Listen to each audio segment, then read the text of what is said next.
engine shit แรงอ้อเป็นชัวให้อ้อ engine shit อ่ะจวนให้ยาดา BS6 turbo กันทักซะเลยตัวเนี่ยลุยอ้อ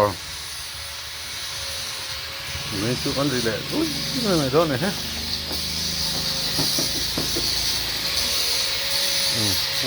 เรามาเห็นแล้วหนึ่งนะ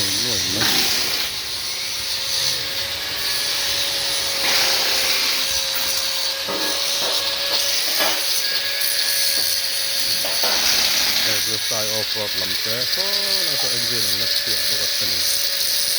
อันนั้นเรื่องยิ่งในร้านนี้เป็นให้เราเห็นลมบกปกกันเอ๊ะ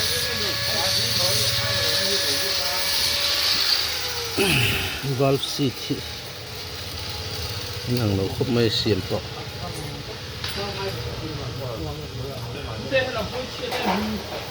ก็จ้าลม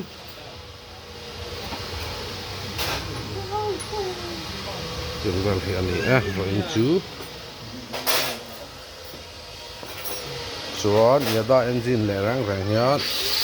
ประวัติเสียอินปั๊มที่มอให้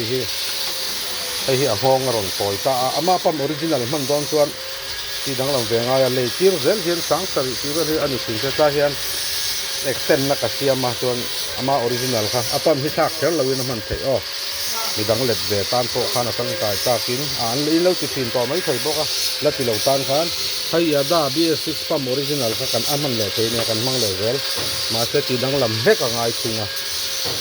นักกินให้ตาเห็นอะไรเช็ดส่วนอาปังง่ายดิบสักมันเลยโดนคันบวยนั่นหน่อยโดนสวงเราเอาหัวเลยจักเตะโดนนั่นชิลเนื้อดับคอมสูงที่อะไรดูรู้สึกว่าประวัติเลยนะสูตรเสียงเคล่นเลยเนื้อเวลแต่แกอาปั๊มหัวนะสูตรจะมาเสียงที่เลยสูตรที่เอาไม่ต่อสินแล้วว่ามาเสียงกันบวยนะสุดที่ครบไหมมาเสียให้กันหูกิ้งแบะเลยเสียละมวงจางที่ส่วนมันเหมาะที่อะไรแล้ววะไอ้ปอพายจะตั้งเงินกระสาเช่งเหลือแค่วันนี้เคล่นด้วยเลยมั้งอาเซตตะกันเลยถ้ากับมังเซนทัลบ็อกซ์หรือว่า